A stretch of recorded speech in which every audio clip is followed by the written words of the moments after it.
Hey everyone, how's everyone doing? Good? Yeah, it's warm again, finally. That means that the semester is almost over and we're going to finish up, we're closing up our graph theory part.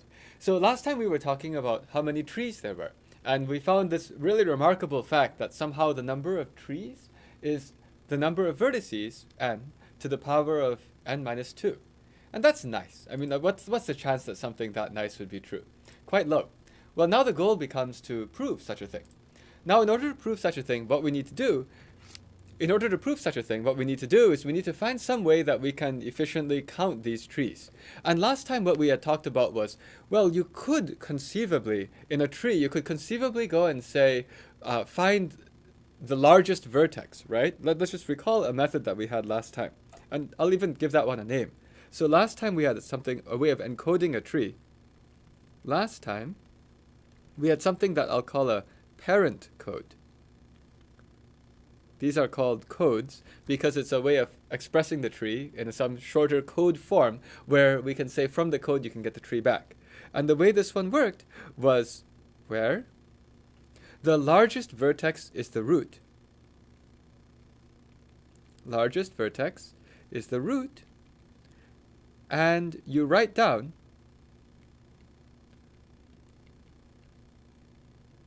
a table that looks something like this.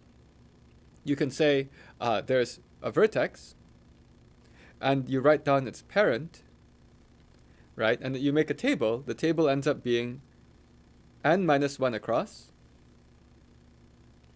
and it has two rows, vertex and the parent. And in fact, the way you write this down is every single vertex except the largest one has a parent. So the vertices are 1, 2, 3, up until n minus 1, all the way across. And for each one, you write down the parent, whoever it is, maybe 5, and then 7, and then 1, and so on.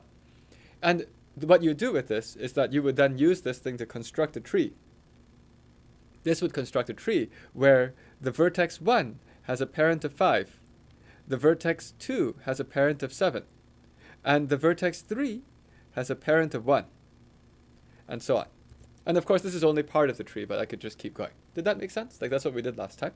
And also last time what we said is, for this code, you actually only need to communicate to the other person this part. You only need to tell everyone the bottom strip. Because if you tell everyone the bottom strip and your agreed upon protocol is that your top is going to be 1, 2, 3 up to n minus 1, now suddenly the person just knows connect all of these, and we're good. And what we found out is that that tells you that there's an injective map from trees to these bottom strips. And also, since it's injective, that tells you that the number of trees is at most n to the n minus 1, which is the number of ways to make this bottom strip.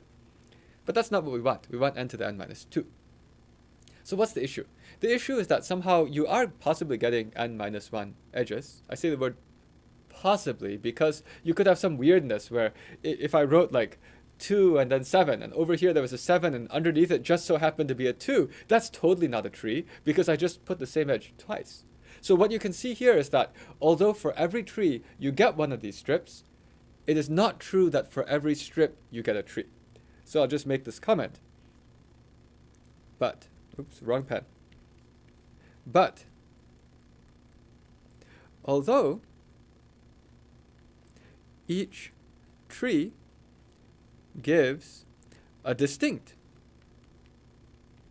meaning that you never repeat. It gives a distinct bottom strip. Some of the bottom strips aren't trees. For example, let's just put one explicit example which is very easy to say.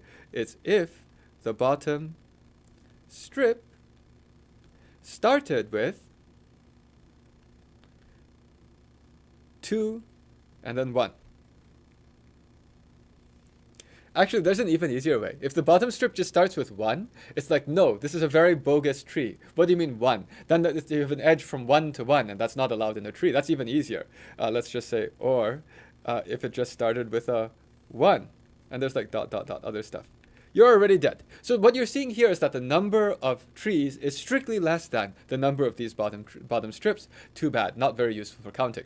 So that brings into this new idea, which is at first it looks really weird. I mean, whenever I learned this at the beginning, it was like, who would have thought of this? Well, the person's name is Proofer, so I guess it was Proofer who thought of this. So let's do this Proofer code.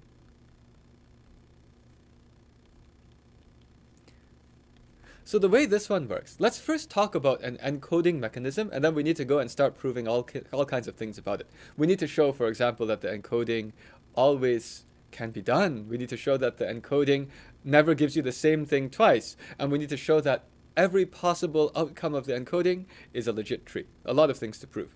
But first, let's talk about the encoding. To encode, I'll write encoding of a labeled n vertex tree with the labels 1, 2, up to n. Okay? And the way this is going to work is you're going to keep track of, at every time, we will find the smallest leaf and pull it off. So the way this works is keep finding the smallest leaf and deleting it and its edge. I say its edge because it's a leaf. It only has one edge coming off. A leaf, leaf, remember, leaf means degree 1, right? Leaf means degree 1 right now.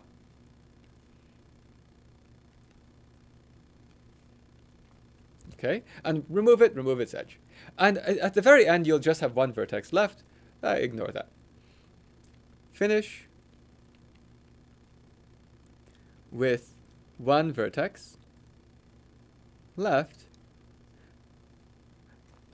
Let me write that properly. One vertex left, and ignore it. And we're going to draw a table. The table we're going to have is we'll have a table of smallest, let me draw it here. So this is going to produce a table which is the smallest leaf, and we'll keep track of its parent. Parent means who was it connected to?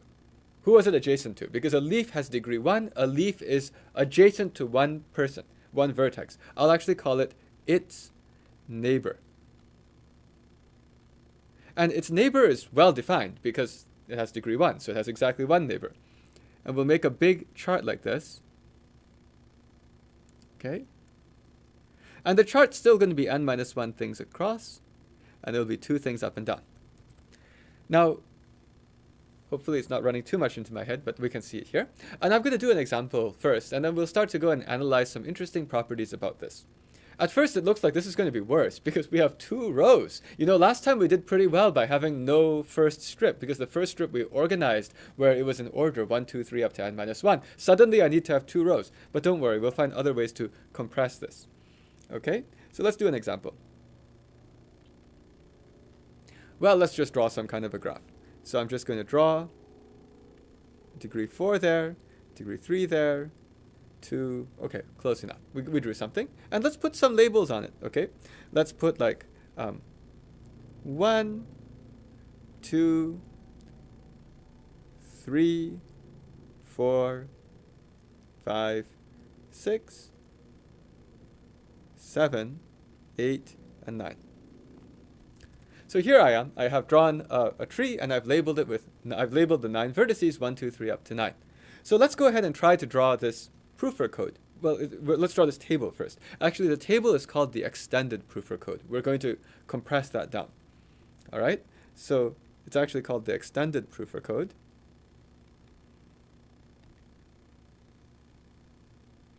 Well, we have the smallest leaf and its neighbor.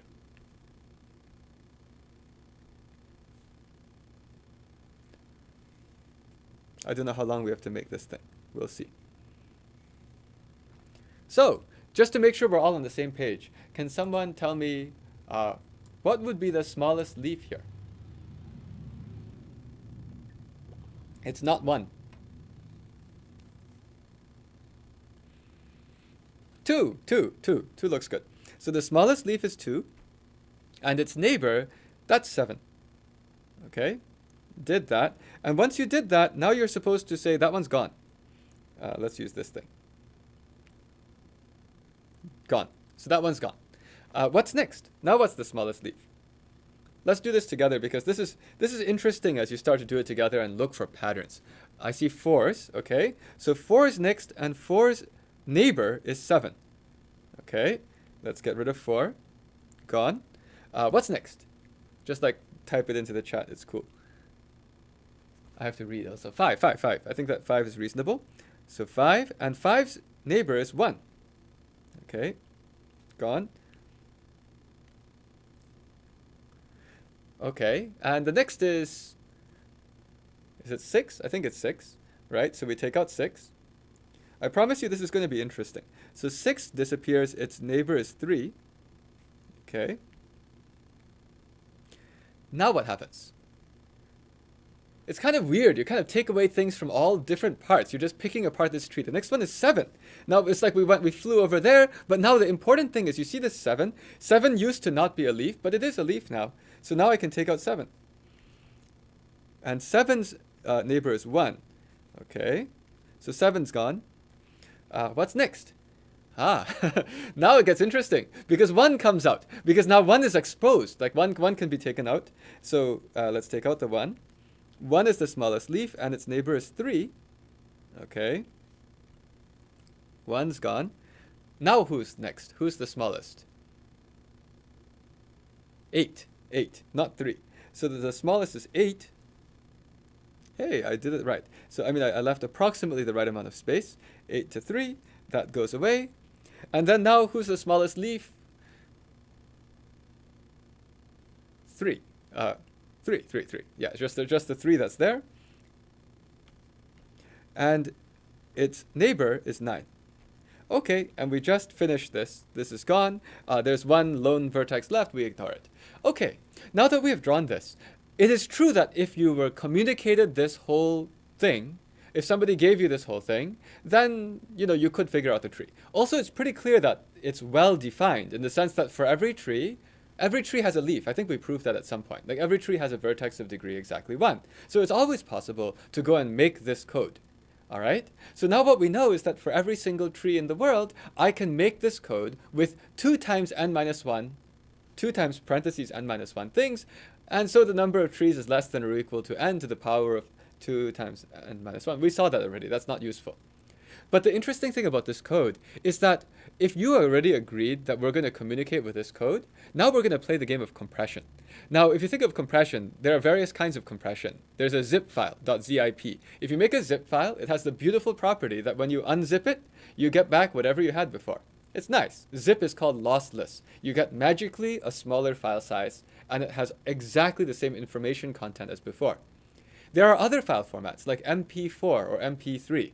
It is not true that if you MP4ize a video and attempt to decode it, you get exactly what you started with. You just get something that looks almost like what you started with. And that's called lossy compression. What I want to do here now is I want to do lossless compression.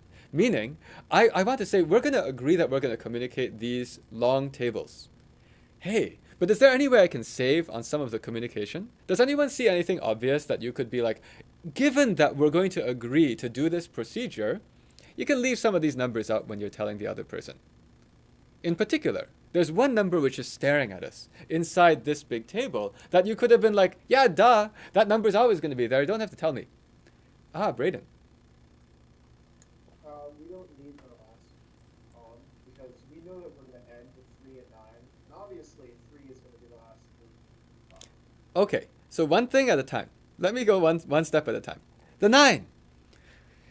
Let's go first and explain that the last thing is always going to be, what's the significance of a 9? How come you said that you know it's going to be a 9? What's it going to be? If you had everything else except the 9, how did you know that that was going to be a 9? Well, maybe Braden knew. It's just like, it's the biggest vertex. That's the thing. So the thing is that, actually, the claim is that always the last thing is going to be the biggest vertex. And that's a consequence of a theorem that I didn't prove in this class. But it's that every tree has always at least 2 leaves. This is a neat fact. Every tree has at least, we proved last time every tree has at least one leaf. But it's actually true that every leaf which has at least two vertices has at least two leaves. And that's what's going to let us know that you'll never pick off the biggest one as the smallest leaf, because there's always another choice. Let me go and write that down now. Okay, so interesting, important fact. It uses that every tree with at least two vertices has at least two leaves. And why? Let's go ahead and prove that, right? Let's prove that really quick. The reason is actually easiest to explain this from the point of view of counting up all the degrees, because the leaves are degree 1 vertices. So the proof of this piece is that, well, the sum of the degrees is equal to 2 times the number of edges. I'm going to always, for this section, have n be the number of vertices. So this is equal to 2 times n minus 1. Now, can someone tell me why it better be that you have at least 2 degree 1 vertices if I need to have n numbers which add up to 2 times n minus 1? I have n numbers summing to 2 times n minus 1. Why is it that I better have at least 2 of them be just 1 advit? So what if you didn't have 2 of them that were 1? And we already know that there's 1 that has 1. Yep. And then the rest are at least 2. And then we add Yes, then you have too much. If you only had one number which is 1, and by the way, none of the numbers are 0, okay? Trees are connected. And I said every tree with at least 2 vertices. So all the numbers are at least 1. If you only had one number which is 1, and the rest, well, I'll write then the rest are at least 2, since none are 0. And that's just too big. It's just too big. You can't have like 1 plus bigger equal 2 plus bigger equal 2 plus bigger equal 2 n minus 1 times. It's too big. And the sum of degrees would be bigger equal 1 plus 2 plus 2 plus bunch of 2's, where there are n minus 1 vertices, right? So that would be already 1 plus 2 times n plus 1, which is too many. Too big. Okay, so now that's how we know that every tree has at least 2 leaves. Oh, question. What's the, yes, Chris, what's the 2 times n minus 1 for? I was just saying that the sum of the degrees is twice the number of edges, because for every edge, you contribute 1 to each endpoint for the degrees, and the number of edges we know is n minus 1. That's where this comes from. Okay, let's put that there. Since the number of edges is n minus 1, let's just underline that. The number of edges we know to be the number of vertices minus 1. Okay, so now we know that every tree has at least 2 leaves, and that's how you know in this proofer code, we know that the proofer code procedure, you will never be stuck using the biggest vertex as your smallest leaf, because you always have at least 2 choices. So you wouldn't choose the biggest one. Therefore,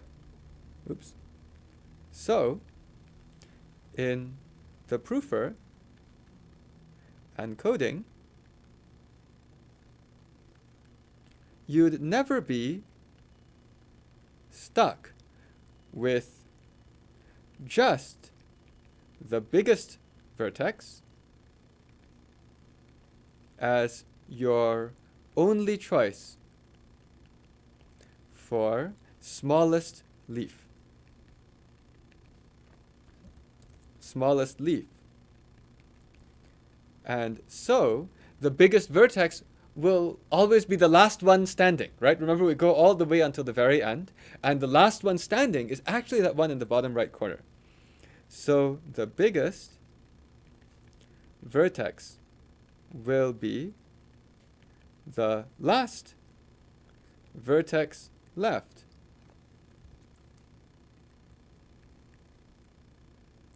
Which is the vertex in the bottom right.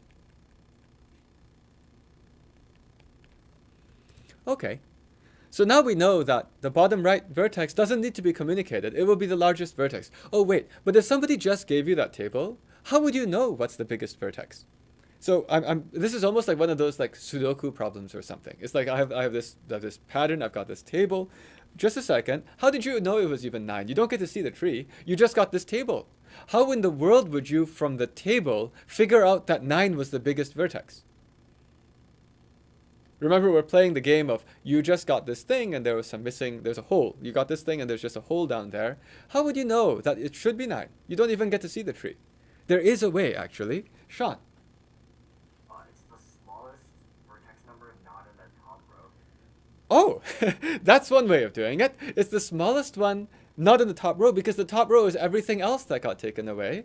That's one way to do it, actually. Yeah, that's one way to do it. It's like, you got rid of all of those, so what's next? Okay, that's one way. I didn't think of that, but it works. It works. Is there another way to do this? Andres?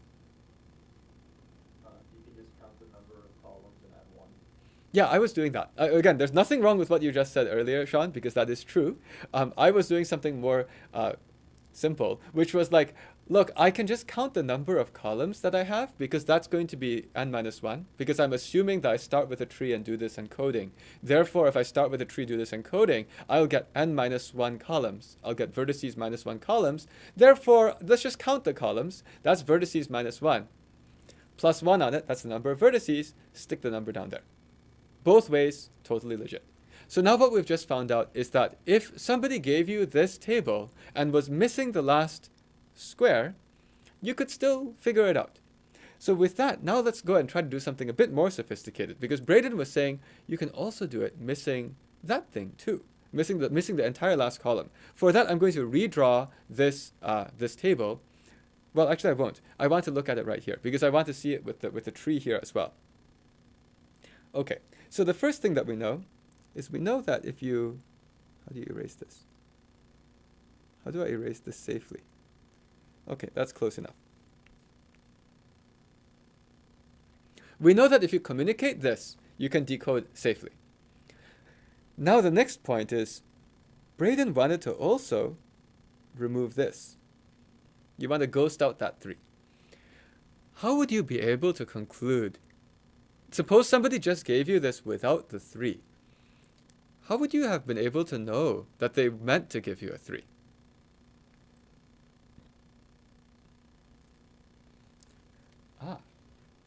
Martin.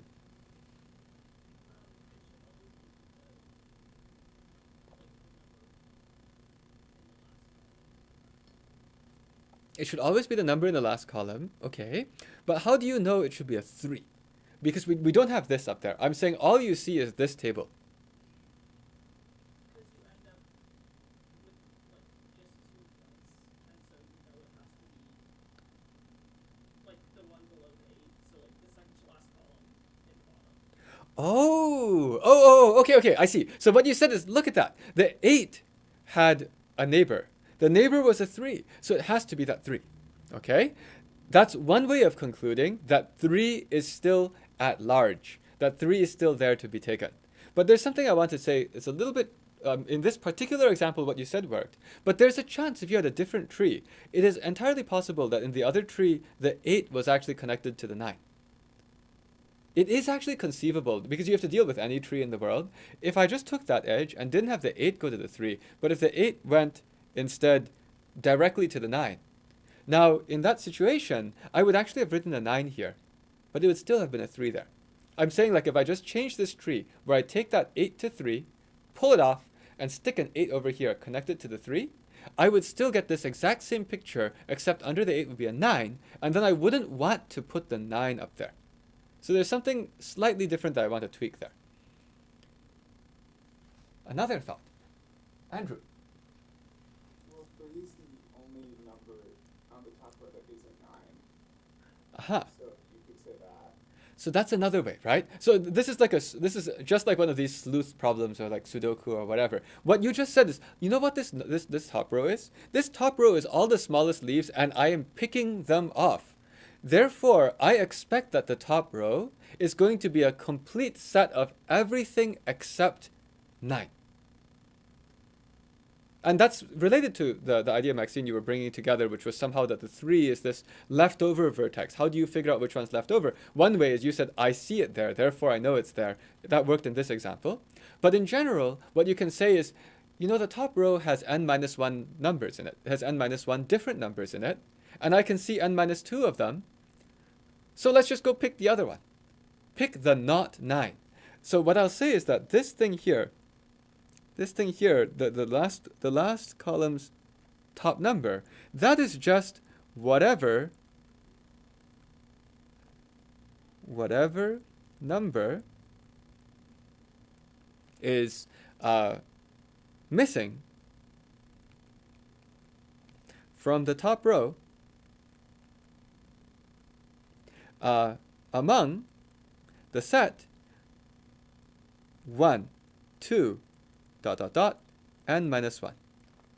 Does that make sense? Like, that's like very clearly we'll be able to find one. Let's continue the sleuthing. So importantly, what I'm saying here is that suppose that you didn't get any of the last two in the last two numbers in the last column.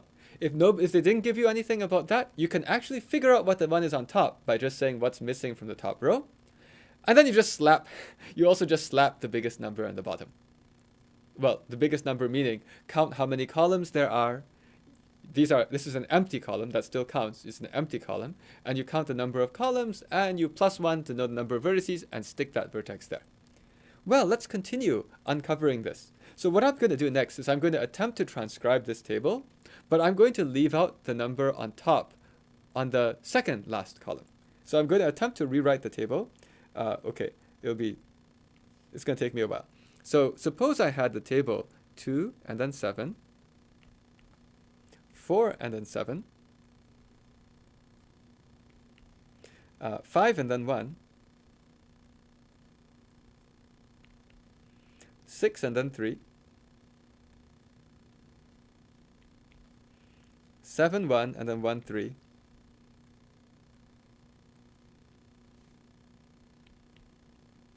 now I'm going to not draw the 8. I'll just draw a 3. And I'll remember that there are some blanks. Okay? So it looks sort of like this.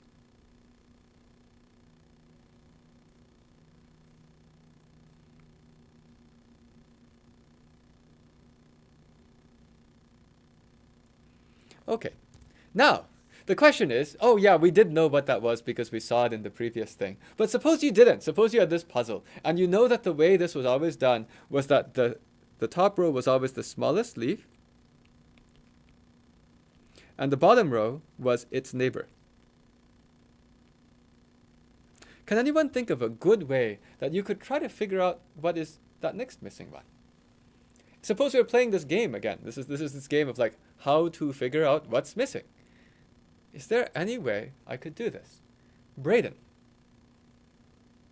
Well, we know that there should be 9 total nodes because there's 8 columns. And we're missing a 3, an 8, and a 9 then. We know it's not going to be 9 because 9 has to be the last node. And it's definitely not 3 because we can't add 3 with 3, so that node there has to be 3. Okay, yeah, so let's try to like problem solve this one out, right? So that thing there, what is that thing? Well, that thing, we know it's not n.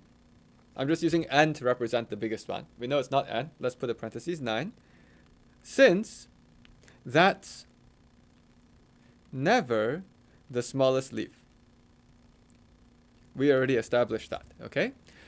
We also know somehow that it's not 3 because it's right above a 3. So it's also not 3. Not 3 since right above 3. And there's no way that you can make it where you say, I made a tree and I connected 3 to myself. Oh, that's really convenient. So what's left? Well, what's left was, I think you also said what's left in the sense that, well, how about this like 1, 7, 6, 5, 4, and 2? Well, it can't be any of those either, right? We know that the top row is always going to be all distinct, right? It's also not any of the top row we see so far. I say the word so far because what we're going to eventually do is we're going to show how you could have picked off a lot of things, and eventually we'll be like, hey, the proof or code is just this tiny strip. And watch how we can reconstruct all the missing numbers one after the other, get the extended proof or code, and bang, that's my tree. Okay, that's how this is working. That's like how you zip a file. You try to find ways to compress down compactify the information where you can always recover what you started with just based on what you see. Okay, and what does this eliminate? So it's not 2, 4, 5, 6, 7, and 1. Is there anything left? I'm just looking. 1, 2, and then there's a 3, and then 4, 5, 6, 7, and 9's gone. It's just 8. There's no choice. It looks like here there's just really, literally no choice. It's 8, right? Because if I look at this, that's the only number left between 1 and n. Only choice left is 8.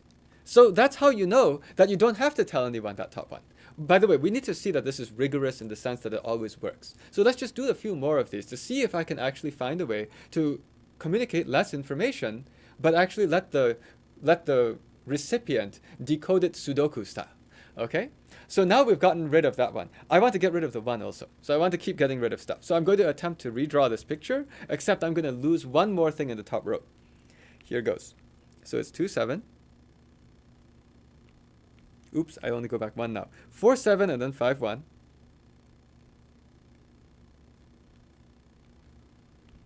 Uh, 6, 3, and then 7, 1.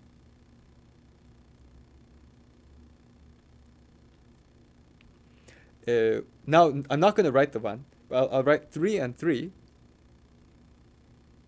And now let's go and make this thing where there's going to be a blank on the last one also. Okay, draw the table.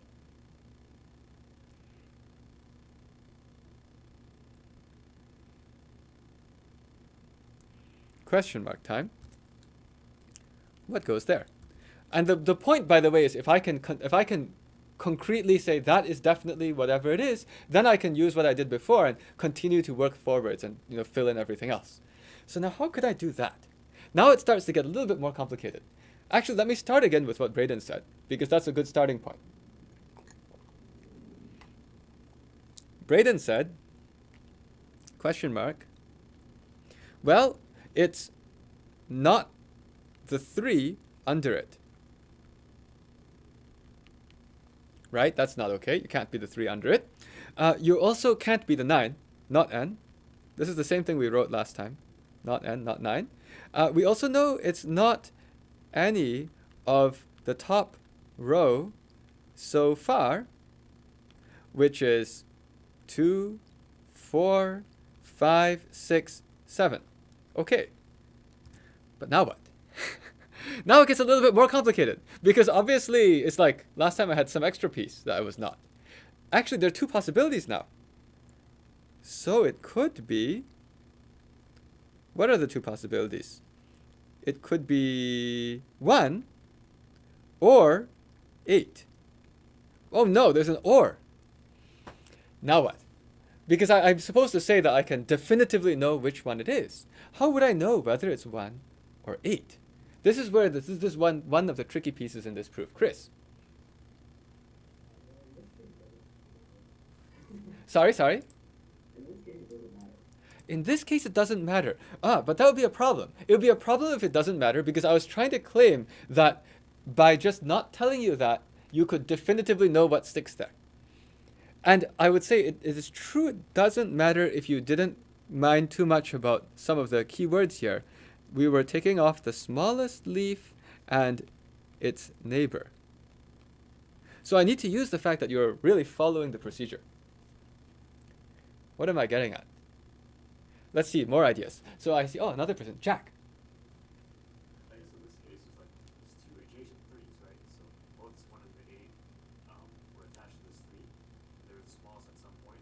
So does that mean the 1 was taken off first? Yeah, so now here's the deep question. It's like, should it be the 1? Because maybe it got took off first? You see, because Chris, what you're saying is, from the point of view of recovering a tree, look, if you put an 8 above a 3 and a 1 above a 3, whichever order you put them in, the recovery, you get the same tree. But what I'm trying to say is that I'm claiming at the level of compressing this code, I'm losing 0 information. I want to get the exact same 2 rows code back. And I'm making some claim that actually there's a reason why it should be the 1 and not the 8 that goes right up there. And Jack is like, maybe that's the one that got taken off. Let's see, I saw another idea. Andrew? Well, I was just going to say that since you have 2 3s and you're putting the smallest one first, it has to be the 1, and then the 8 will go in the next slot, because the 8 is bigger than the 1.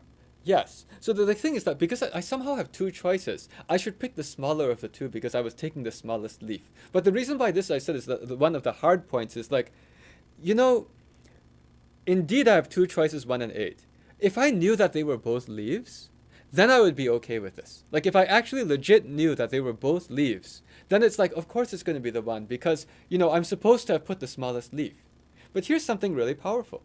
There is a way to look at the information you see here and conclude that both 1 and 8 are leaves. Remember that n, which is 9, is the root of this thing. And then there's all this tree coming off of it.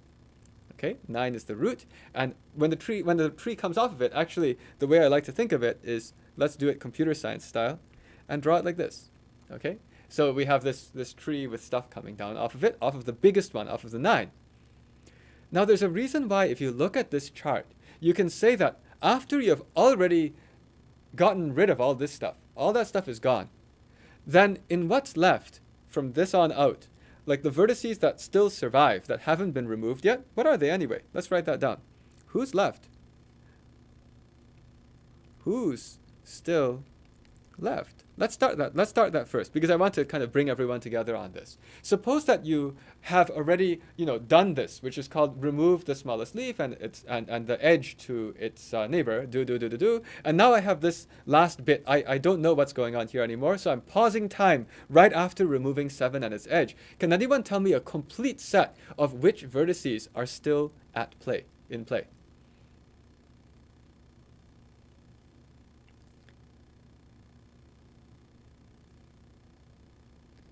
It's like after this point, which vertices are still in play? Obviously 9. I mean, that's going to live the longest. But how would I get that set?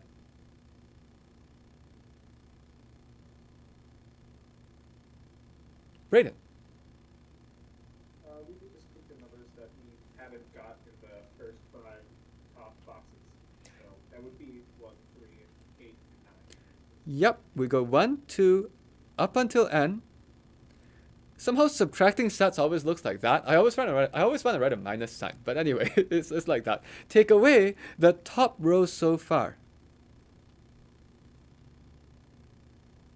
Is that okay? That's what's going on. You remove the top row so far. That's exactly what we said we did. We got rid of those vertices and their edge. Okay. Actually, wait a second. Who's left then? So let's look at it. Specifically, in this exact example, here, it's looks like I just take away the 2, 4, 5, 6, 7. Oh, that's convenient. They're all like in a row. But I get 1, 3, 8, and 9. Okay? So I know for sure that the vertices that are still around are 1, 3, 8, and 9. Now, is there a way, based on what you see in this table of the 3 and 3 down there, and we know the 9 is going to be like the one that lives at the end. We know that for sure. That's like always. That was the easiest thing. If anyone gives you a table and it's missing tons of stuff, you can always drop a 9 in the end, an n in the end. We know that for sure. We didn't have to do any fancy stuff to get that. So how do you know, from looking at this bottom row 3, 3, 9, how do you know which are the vertices that are the leaves? Out of this 1, 3, 8, and 9, there's a really interesting fact that 9 is going to be somewhere. I don't even know the degree of the 9, by the way. I shouldn't have drawn 3 things coming off of it. But there's a way to say out of the 1, 3, 8, and 9, some of the vertices are leaves and some are not. Like as of right now. Sean. Yeah, so 3 and 9 are at the bottom, so they're like attached to the depth at the top. Yes. The key is if you have anything in this bottom part as of right now, you're not a leaf because somebody else used you as the vertex they were touched to. Does that make sense? With the thing that I'm making as an exception about how the 9 could be a leaf, but it's special. It's the root. That's why the 9's a different color anyway. right? So what I'm saying is that out of these things which are in the bottom thing, none of these are like down, like bottom-ish leaves in this computer science way of drawing the tree. So I'll write here, I'll actually circle, except the 9. The 9's weird, right? I'll write this thing. And this area lists all the non-leaves left among the vertices 1, 2, up to n minus 1. I'm just indicating that the vertex n is still special. It's possible that that's actually a leaf, but we're taking it off last anyway. And so for the point of view of this algorithm and this encoding, it's just going to be somewhere on top. Actually, then now we have some great information. Because now we know that 3, like all the non-leaves are 3. Therefore, it could be 1 or 8, and they're both leaves. Therefore, the algorithm should have picked the 1, because it was supposed to take the smallest leaf. Okay? Thus, the algorithm, well, let's say the encoding. Well, let's call it algorithm. Algorithm should have taken 1 since it's the smallest among all leaves. And it's like a nice coincidence. I'm just going to note this. Neat coincidence. Coincidence. That 1 and 8 are the full set of leaves now among the 1, 2, up to n minus 1. Again, I'm isolating that the n is weird. The n could be a leaf also, but we're not going to care about that. Okay. Where do you think this is going? What do you think I'm going to do next? Remember, we're always trying to like peel off bits of information and hopefully be able to say, but there's no choice. It had to be that. What do you think is next? Andrew. I think you're about to generalize this and say we only need the bottom row. Yes, we need the bottom row, except for that last thing, which is a 9. Okay? So I'm going to continue walking this back. And this is just like, it's remarkable that you can do this, okay? It's like, it's ridiculous because I would normally be like, it's the bottom row if the top row was 1, 2, 3, 4 up to n minus 1. Yeah, I know that. I can drop that in. But this is some weird stuff going on of how we're able to always figure out what it is. Let's try the next one. Now we're going to cut off that 7 up there, okay? It was 2, 7. Then it's 4, 7, and then 5, 1.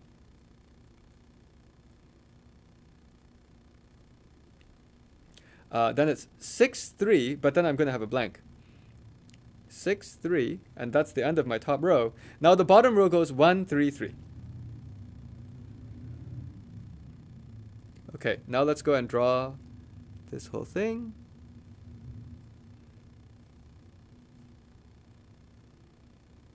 Oh, I need that row. Okay.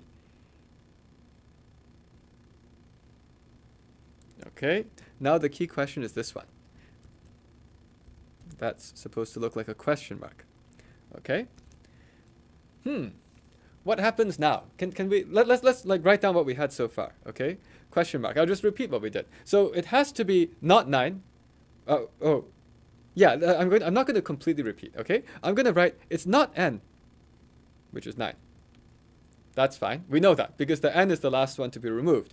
I'm also going to say it's not the 2, 4, 5, 6. Not what's already in the top row, which is 2, 4, 5, and 6. But now I don't want to just write down not what's right under it. I want to write down a little bit more general than that. Can anyone tell me what that might be? I don't want to say just like not the 1. There's like some other things it cannot be, not where it's like more general. Jack. So I think last time the idea was you wrote down everything that was not 2, 4, 5, 6. Mm-hmm. Then you actually compared it with what was in the bottom row, like kind of Ah, you mean this? Yeah, actually, I want to use a different color for the second one, just so that I can emphasize these are like different nature things. Okay, so we have these two different things. Okay, so one part was this, not what's already in the top row. That was this blue stuff, right? But now we have the green stuff. The green stuff is different. The green stuff is like, well, of course the question mark can't be any of those other things, because the question mark says you are dead, you're gone from the tree, right? Like as of that moment, you are banished, no more. And therefore you can't resurrect later. You better not show up again. And you definitely can't show up on yourself. That's just like wrong, okay? So the important thing is, before we just said can't be what you're directly on top of, but really it's that you can't be what you're on top of and later. Because you're gone. You've been erased from the tree. So I'll use this green, and it's also not what's below or like below to the right. Like what's below or later? I can say that. Or later. Actually, it is even true that I write. It's not what's, it can't be what's below or later. That's for sure. Because you actually can't have it appear later either. But I'm basically saying that green thing, okay? Not what's below or later, which is the 1, 3. Oh, no more 3. You cannot list it twice. 1 and 3. Okay, what's left? Possibilities. Let's not use blue. Let's just use yellow again. Possibilities. What are they? Well, I just eliminate from what's here. So 1's gone, 2's gone, 3's gone, 4's gone, 5, 6 is gone. Oh, 7 is here. And 8 is also here. Is that right? 7 and 8. No, I must be missing something. 1, 2, 3, 4, 5, 6, 7, 8. Wait, now I'm confused. Oh, no, maybe it's okay. Maybe it's okay. Yeah, it's actually okay. Yeah. So it's either 7 or 8. But the magic is that, which one should it be? Should it be 7 or 8?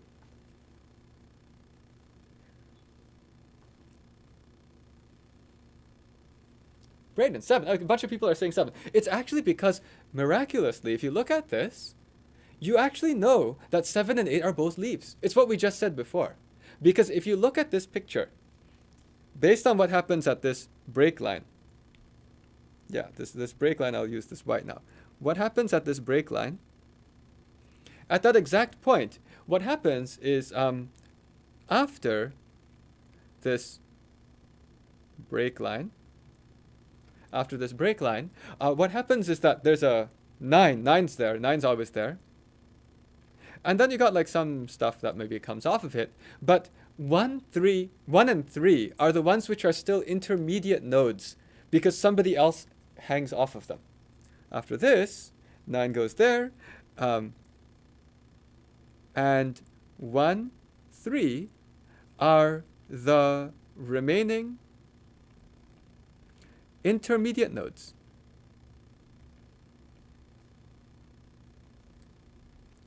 So 7 and 8 are the leaves. It's actually pretty cool. It's like, just by looking at this thing, you can be like, my complete set of leaves at the breakpoint is whoever is not in the blue, whoever is not in the green, and is not a 9. Everyone else, for sure, guaranteed to be a leaf, assuming we started with a tree, right? That's how we were doing this. You started with a tree, everyone's going to be a leaf. So that means that 7 is the smallest.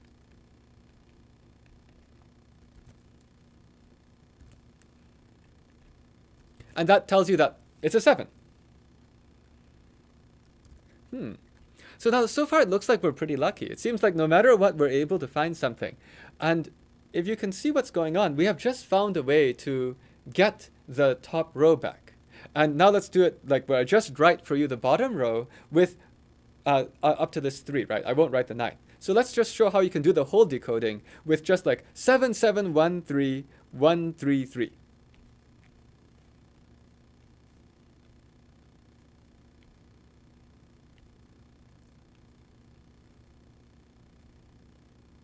Okay. How you get everything back? Well, now we have an algorithm for decoding. Well, what goes first? How do I figure out what to put here? What should I do? Raise hand. Aaron. You take the smallest number that's not like in the bottom rows. In this case, it would be Yeah. So the key is like when you start the whole thing, well, I can't be any of those because those are going to be my later on intermediate nodes. Actually, this is interesting. If I start at the very beginning, I got nothing. So what I know is I have all my n vertices to play with. And I have all my n vertices to play with, and the n, which is the 9, lives at the top. And I've got some stuff hanging off of it, okay? But I know that the intermediate nodes, non-leaf nodes, are 1, 3, and 7. So just everything else is a leaf. All else are leaves. So pick the smallest of them. So you just pick the smallest of them, and the smallest of them is 2. So what I just did there is the smallest in the set 1, 2, up until n minus 1, minus the green stuff, which was 1, 3, and 7. And this is cool. It actually can continue. Now the way you get the next thing, what do I do for the next thing? Can I erase this nicely? I can. Can someone tell me how I get the next thing? Insane. So then we go with the logic. This is where we have like 1, 3, 7, and now 2. Whatever we have left, we also modulate like then we take the small thing. Yep. So what happens is now what you do is you take the smallest thing not in the blue and not in the green. Actually, this algorithm just keeps going. You just keep going across. You go like, take the smallest thing not to my left and not down and to the right. And that's just what you always put in. So what you do for the next one is you keep putting down the smallest not in, well, no, I write the smallest in because I wrote a set minus. Smallest, oh no, that's annoying. Well, that's fine, I'll write it. Smallest in 1, 2, up until n minus 1, set minus the blue thing. So to the left, and also set minus under. It's running into my head. So I'll just write like, how do you write this thing? Anyway, set minus below to right. Below right. I'll just write that way. Okay? I think you guys understand because we've done this enough times. So it's just like you take whatever is smallest that's not there. And the beautiful thing, by the way, is it always exists. There's a reason it always exists. It's because I have n minus 1 things. And how many things am I excluding at most?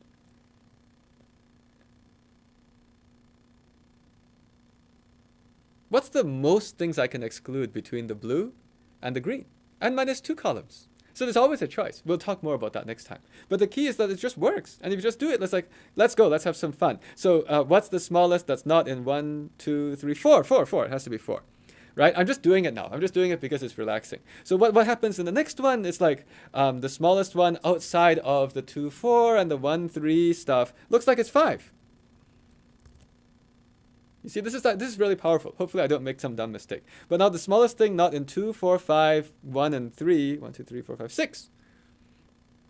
And the smallest thing which is not in 2, 4, 5, 6, 1, and 3. I have 1, 2, 3, 4, 5, 6, so it has to be 7. And then now the smallest thing not in 2, 3, 4, 5, 6, 7. It's 1. Now the smallest thing not in 1, 2, 3, 4, 5, 6, 7 is 8.